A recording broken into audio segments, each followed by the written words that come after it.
Good evening. This is All India Radio. I am Nishit Kumar and with me is Aditi Lumba with the evening news.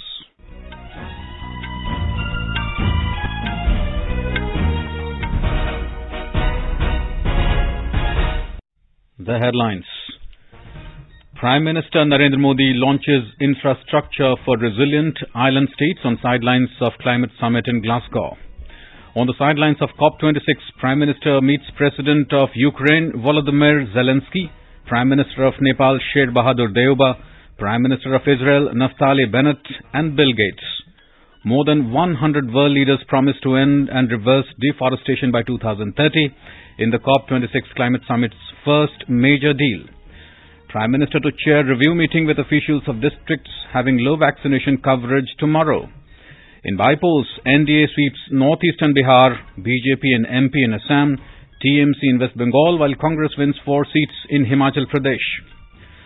Over 106 crore 88 lakh COVID vaccine doses administered so far under the nationwide vaccination drive. Recovery rate stands at 98.21%. Bureau of Indian Standards urges consumers to buy only hallmark jewellery from BIS registered jewellers this Dhanteras and Diwali. In Afghanistan, 19 people killed and 50 wounded in 2 explosions at the biggest military hospital in Kabul. And in ICC T20 Cricket World Cup, South Africa defeats Bangladesh by 6 wickets. Pakistan versus Namibia match is underway. As India created history by administering 100 crore doses of vaccine against COVID-19, All India Radio salutes all the doctors, nurses, other frontline workers and all those who got vaccinated and made this possible. Even though the country has achieved this feat, we caution our listeners that the battle against COVID is not yet over. We appeal to our listeners to get fully vaccinated at the earliest and also help others get vaccinated. During the festival season, please follow these 3 simple steps. Wear a face mask. Maintain 2 gaz ki duri for social distancing and focus on hand and face hygiene. For any COVID-related information and guidance, contact national helpline numbers 011-2397-8046 and 1075. And now the news in detail. Prime Minister Narendra Modi launched the Infrastructure for Resilient Island States IRIS on the sidelines of the Climate Summit in Glasgow this afternoon. It is aimed at achieving sustainable development through a systematic approach to resilient, sustainable and inclusive infrastructure in small island developing states, SIDS. Speaking on the occasion, Mr. Modi said that the launch of IRIS gives a new hope, confidence and satisfaction of doing something for the most vulnerable countries. He said the last few decades have proved that no one is untouched by the wrath of climate change and the small island developing states face the biggest threat from climate change. पिछले कई दशकों में हुई स्वार्थपूर्ण व्यवहार की वजह से प्रकृति का जो अस्वाभाविक रूप सामने आया है, उसका परिणाम आज निर्दोष स्मॉल आइलैंड स्टेट्स झेल रहे हैं। और इसलिए मेरे लिए CDRI या आइरिस सिर्फ एक इंफ्रास्ट्रक्चर की बात नहीं है, बल्कि ये मानव कल्याण के अत्यंत संवेदनशील दायित्व का हिस्सा है। ये मानव जाति के प्रति हम सभी की कलेक्टिव जिम्मेदारी है। ये एक तरह से हमारे पापों का साझा प्रायश्चित भी है। The Prime Minister added that the Indian Space Research Organization will build a special data window for small island developing states to provide them timely information about cyclones, coral reef monitoring and coastline monitoring. Bharat की space agency ISRO seeds के लिए एक special data window को निर्माण करेगी। इससे seeds को satellite के माध्यम से cyclone, coral reef monitoring, coastline monitoring आदि के बारे में टाइमली जानकारी मिलती रहेगी। फ्रेंड, आइरिस के साकार करने में CDRI और सीड्स दोनों ने मिलकर काम किया है। यह को क्रिएशन और को बेनिफिट्स का अच्छा उदाहरण है। Co-hosted by Australia and UK, the IRIS launch event saw over 100 attendees. Leaders of SIDS including Fiji, Jamaica and Mauritius also participated in the event. Prime Minister Narendra Modi today met President of Ukraine Volodymyr Zelensky on the sidelines of COP26 in Glasgow and exchanged views on bilateral and regional developments. He appreciated the cooperation between the 2 countries during the COVID-19 pandemic, including mutual recognition of COVID vaccination certificates. Mr. Modi also held meeting with Prime Minister of Nepal, Sher Bahadur Deuba. In their first engagement since Mr. Deuba assumed office, the two leaders discussed ways to further strengthen close bilateral ties. They also discussed climate COVID-19 and resolved to work together towards the post-pandemic recovery. On the sidelines of COP26, Mr. Modi also held meeting with Prime Minister of Israel, Naftali Bennett. In their first such engagement, the two leaders reviewed the bilateral ties and discussed expanding cooperation in areas of high technology and innovation. He also met Microsoft co-founder Bill Gates. Both sides discussed ways to further sustainable development and steps to mitigate climate change. More than 100 world leaders have promised to end and reverse deforestation by 2030 in the COP26 Climate Summit's first major deal. Brazil, where stretches of the Amazon rainforest have been cut down, was among the signatories on Tuesday. The pledge includes almost $19.2 billion of public and private funds. Experts welcomed the move, but warned the previous deal in 2014 had failed to slow deforestation at all, and commitments needed to be delivered on. Felling trees contributes to climate change because it depletes forests that absorb vast amounts of the warming gas CO2. England Prime Minister Boris Johnson, who is hosting the global meeting in Glasgow, said more leaders than ever before, a total of 110, had made the landmark commitment. The two-week summit in Glasgow is seen as crucial if climate change is to be brought under control. India will achieve net zero carbon emissions by 2070 and reduce 1 billion tons of carbon emissions from the total projected emissions by 2030. The country will bring down the carbon intensity of its economy by more than 45% by 2030. Delivering the national statement at the World Leaders Summit of COP26 in Glasgow, Prime Minister Narendra Modi said India will bring its non-fossil energy capacity to 500 gigawatts by 2030 and it will fulfill 50% of its energy requirement through renewable energy by 2030. Mr. Modi said the country constitutes 17% of the global population and its contribution to the emission has remained only 5%. But total, the entire world admits that India is the only major economy which has delivered on the Paris Agreement in letter and spirit. The Prime Minister opined, "We track climate finance just like we track the progress of climate mitigation." Climate finance को लेकर आज तक किए गए वायदे खोखले ही साबित हुए हैं। जब हम सभी क्लाइमेट एक्शन पर अपने एम्बिशन बढ़ा रहे हैं, तब क्लाइमेट फाइनेंस पर विश्व के एम्बिशन वही नहीं रह सकते जो पेरिस एग्रीमेंट के समय थे। आज जब भारत ने एक नए कमिटमेंट और एक नई ऊर्जा के साथ आगे बढ़ने का संकल्प लिया है, तो ऐसे समय में क्लाइमेट फाइनेंस और लो कॉस्ट क्लाइमेट टेक्नोलॉजी का ट्रांसफर और महत्वपूर्ण हो जाता है। भारत की अपेक्षा है कि विकसित देश जल्द से जल्द $1 ट्रिलियन का क्लाइमेट फाइनेंस उपलब्ध कराएं। The Prime Minister also urged to make lifestyle for the environment a global mission. Over 106 crore 88 lakh COVID vaccine doses have been administered so far under the nationwide vaccination drive. A total of 10,423 new cases were reported in the last 24 hours, which is the lowest in 259 days. The recovery rate is currently at 98.21%. Over 15,000 recoveries in the last 24 hours have taken the total number of those who recovered to 3 crore 36 lakh 83,581. Active cases account for less than 1% of the total cases. Over 61hold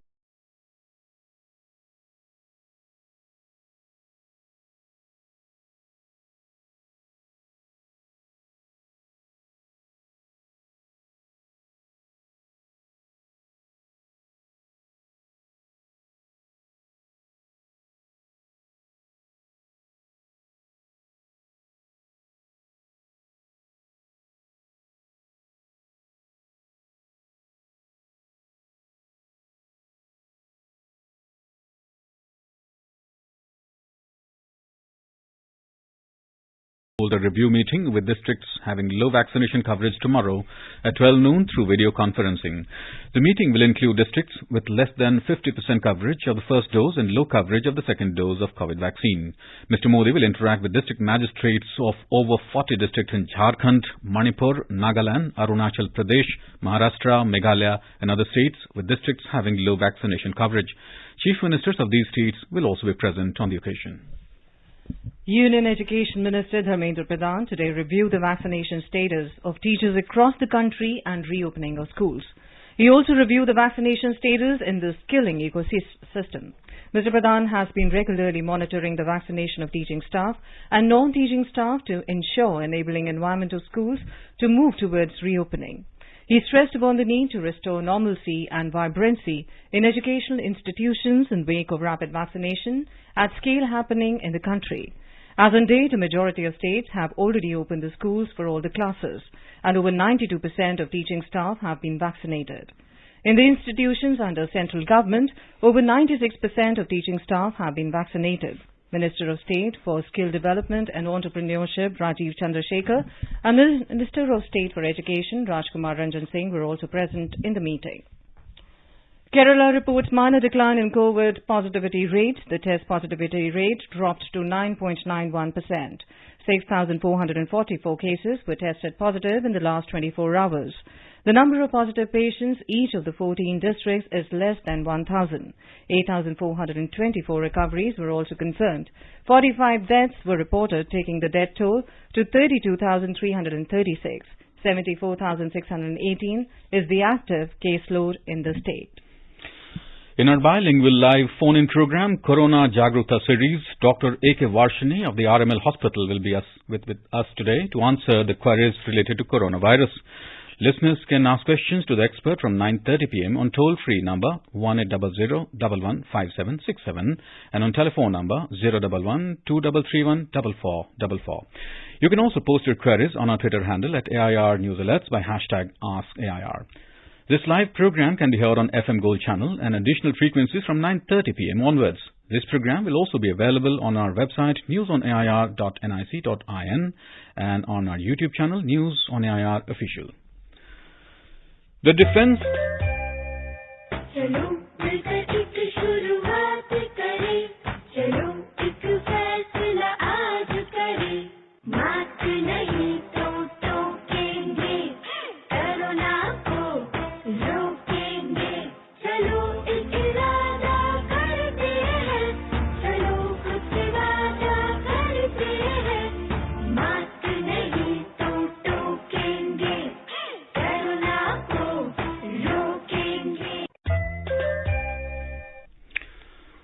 The Defence Acquisition Council, headed by Raksha Mantri Rajnath Singh, today approved proposals worth 7,965 crore rupees for armed forces modernization under Make in India. Approval has been given for procurement of 12 light utility helicopters from HAL and Lynx U-2 fire control system from BEL to enhance detection tracking and engagement capabilities of naval warships. Approval has also been given for midlife upgradation of Dornier aircraft from HAL to increase naval capacity of coastal surveillance. All of these proposals are under Make in India with focus on design, development and manufacturing in India.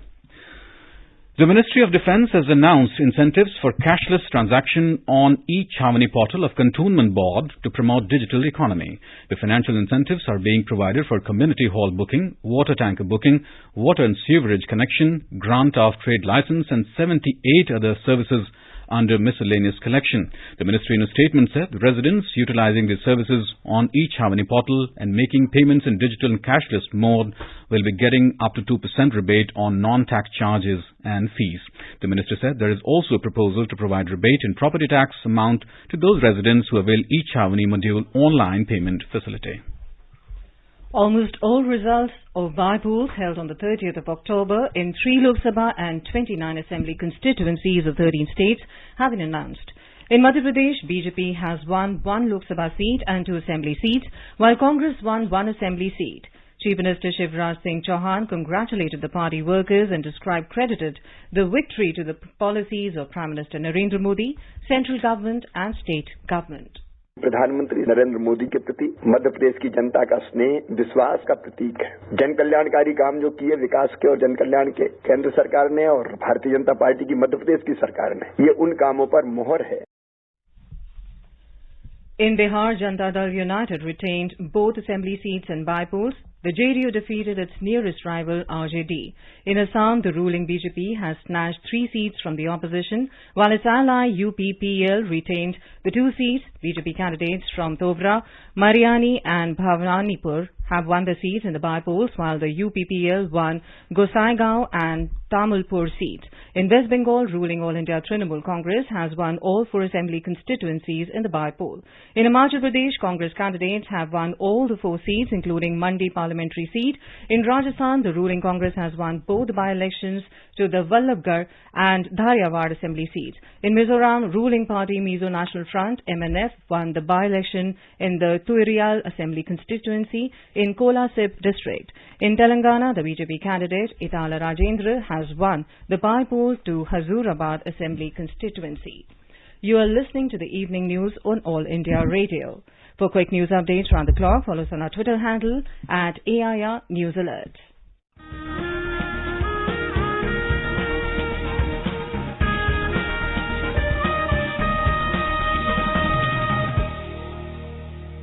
स्वाधीनता संग्राम के वे निशान जो साक्षी हैं हमारे सेनानियों के संघर्ष और बलिदान के। आकाशवाणी समाचार ला रहा है विशेष श्रृंखला निशान। हर बुधवार को शाम 4:45 पर कार्यक्रम परिक्रमा में FM गोल्ड 100.1 मेगाहर्ट्ज पर।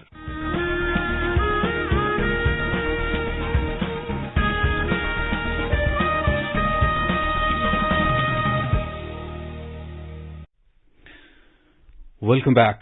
You are listening to the evening news on All India Radio. Ministry of Rural Development has signed an MOU with Flipkart to help empower local businesses and self-help groups, SHGs, especially those that are led by women, by bringing them into the e-commerce fold. The partnership is aligned with Deen Dayal Antyodaya Yojana, National Rural Livelihood Mission, DAY, NRLM's goal of strengthening the capabilities of rural communities for self-employment and entrepreneurship. Rural Development and Panchayati Raj Minister Giriraj Singh said SHGs are the backbone of the rural economy and the government is targeting to enhance their annual income to at least 1 lakh rupees. He said the government is identifying and collaborating with all possible partners who can contribute to this cause, and partnership between DAY, NRLM and Flipkart will help in the process. The Sensex and the Nifty today slipped marginally amid mixed global cues. However, the Sensex closed above the 60,000 mark while the Nifty ended few points below the 17,900 level. A report from the Business World.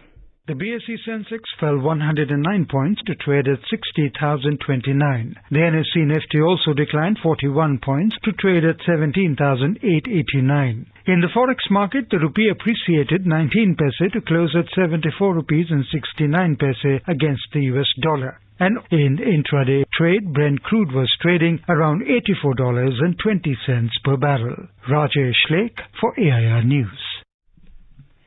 Dhanteras is being celebrated across the country today. The sacred event is part of the Deepavali celebrations, which will culminate on the 6th of November with Bhai Dooj. Dhanteras means wealth and prosperity, and therefore gold, silver and utensils are bought on this day, in which the god of Ayurveda, Dhanvantri, who is an avatar of Lord Vishnu, is worshipped. Prime Minister Narendra Modi has greeted the people on the occasion of Dhanteras. The Bureau of Indian Standards, BIS, has urged the consumers to buy only hallmark jewellery from BIS registered jewellers on this Dhanteras and Diwali. With effect from the 23rd of June this year, hallmarking has been made mandatory in 256 districts of the country for 14, 18 and 22 carats of gold jewellery and artefacts. These 256 districts are the districts where there is at least one assaying and hallmarking centre. Consumers have been advised to check 6-digit alphanumeric code before buying jewellery and also insist on bill for jewellery purchased. As our nation celebrates the 75th year of independence, a series of events are being organized by the government as a part of Azadi Ka Amrit Mahotsav. Now let's listen to our special program, Azadi Ka Safar, highlighting the importance of the day during the freedom struggle. Azadi Ka Amrit Mahotsav.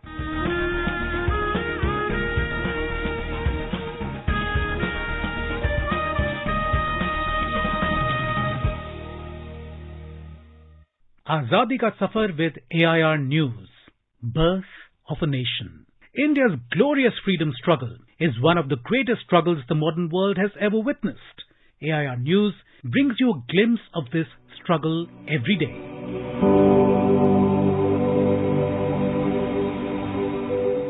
It was on 2nd November 1929 that a conference of prominent national leaders, including Mahatma Gandhi, Madan Mohan Malviya, Sardar Patel and others, issued the Delhi Statement as a response to the declaration by Lord Irwin on October 31st, 1929. During this time, the Simon Commission was touring India and facing protests everywhere. Simon Commission! Bharat Mata ki Jai! While Indians across the country unanimously boycotted the Simon Commission, there was opposition in London also against giving concessions to the Indians, and it was debated in the Parliament. The declaration by Irwin was an attempt to restore Indians' faith in the ultimate purpose of British policy. He persuaded the Indian National Congress's leadership to come to the Round Table Conference. Gandhiji issued the Delhi Statement in an attempt to find a middle path for the ensuing issues. The main points of the declaration focused on adoption of a policy of general conciliation to induce a calmer atmosphere in the country, granting of general amnesty to political prisoners, and securing the representation of progressive political organizations. The statement also underlined that a more liberal spirit should be infused in the government of the country.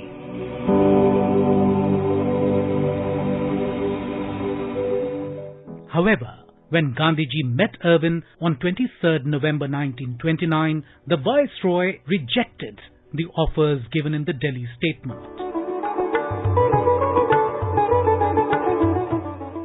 Today is the birth anniversary of renowned physician, social reformer and ardent propagator of science, education and research, Mahendralal Sarkar. He was born in Pekpara village of Howrah district in the Bengal province on the 2nd of November in 1833. He was the founder of the first National Science Association of India, namely Indian Association for the Cultivation of Science, where Nobel laureate C.V. Raman and many other scientists started their scientific experiments. Mahendralal Sarkar was educated in the traditional European system of medicine, but later turned to homeopathy due to the inability of ordinary Indians to afford treatment with Western medicines, and played an important role in promoting the use of alternative medicine systems. In a meeting of the Bengal branch of the British Medical Association, he proclaimed homeopathy to be superior to the Western medicine of the time, for which he was ostracized by the British doctors. However, he went on to become a leading homeopathic practitioner in India, and in the course of his career, treated several notable persons of those days, including the author Bankim Chandra Chattopadhyay, the ascetic Ramakrishna, and Maharaj of Tripura. Sarkar was a humanist who believed that science could add to the prosperity of humanity, and the cultivation of modern science was required to remove poverty and ignorance of Indians. For this purpose, he established the Indian Association for the Cultivation of Science, IACS, in 1876. The association held regular lectures to popularize science among the masses. Sarkar also supported women's education. He arranged for freedom fighter Sarala Devi Chaudhrani's attendance in the evening lectures at IACS so that she could pursue higher studies in physics. Mahendralal Sarkar died on 23rd February 1904, but his legacy of reaching out to Indian citizens and popularizing science education and research has left an indelible mark on Indian society. We salute this great Indian and his love for the motherland. That brings us to the end of this episode of Azadi Ka Safar with AIR News. See you in the next episode tomorrow.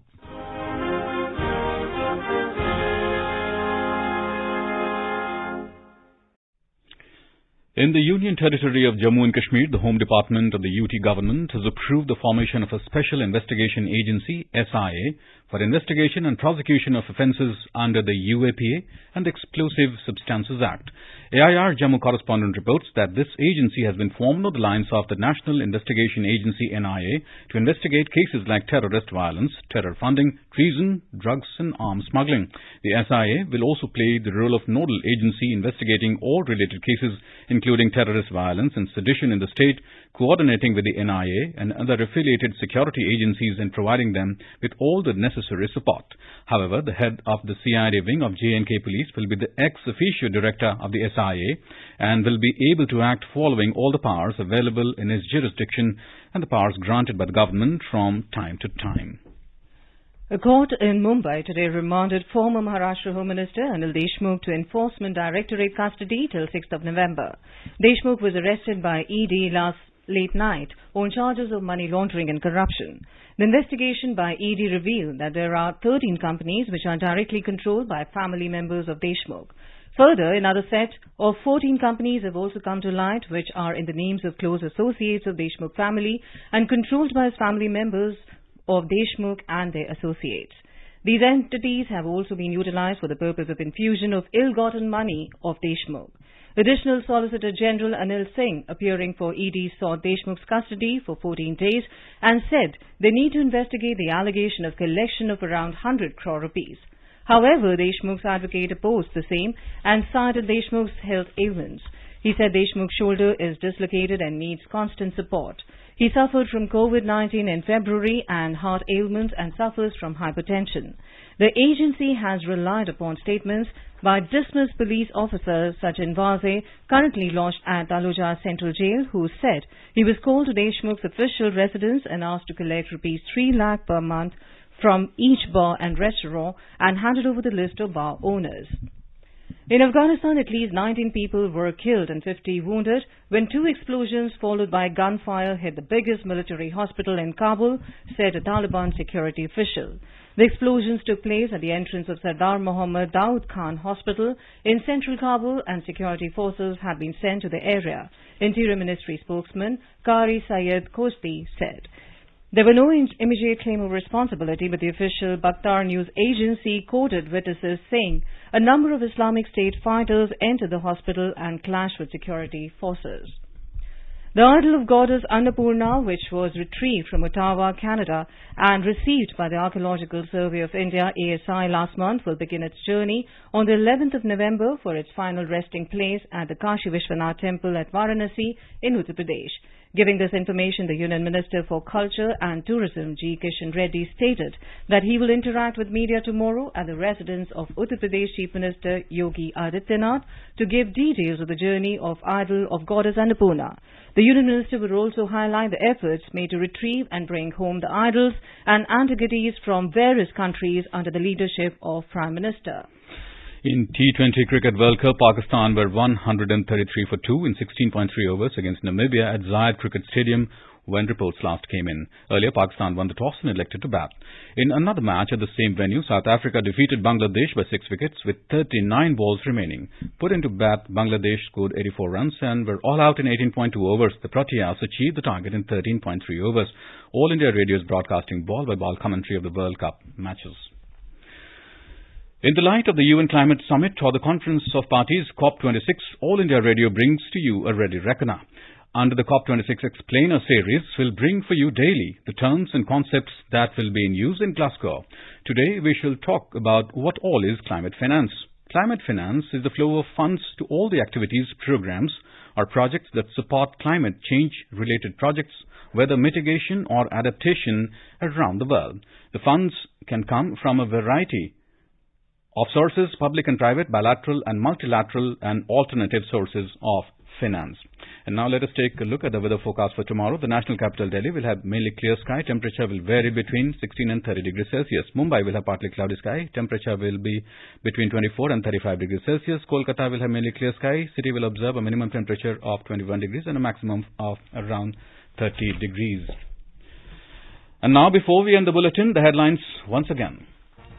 Prime Minister Narendra Modi launches infrastructure for resilient island states on sidelines of the climate summit in Glasgow. On the sidelines of COP26, Prime Minister meets President of Ukraine Volodymyr Zelensky, Prime Minister of Nepal Sher Bahadur Deuba, Prime Minister of Israel Naftali Bennett, and Bill Gates.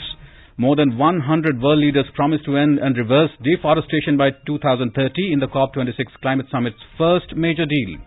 Prime Minister to chair review meeting with officials of all districts having low vaccination coverage tomorrow.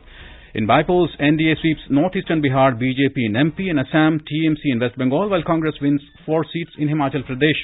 Over 106 crore 88 lakh COVID vaccine doses are administered so far under the nationwide vaccination drive. Recovery rate stands at 98.21%. Bureau of Indian Standards urges consumers to buy only hallmark jewelry from BIS registered jewelers this Dhanteras and Diwali. In Afghanistan, 19 people killed and 50 wounded in 2 explosions at the biggest military hospital in Kabul. And in ICC T20 Cricket World Cup, South Africa defeats Bangladesh by 6 wickets. Pakistan versus Namibia match underway. And with that, we end the evening news. Good night.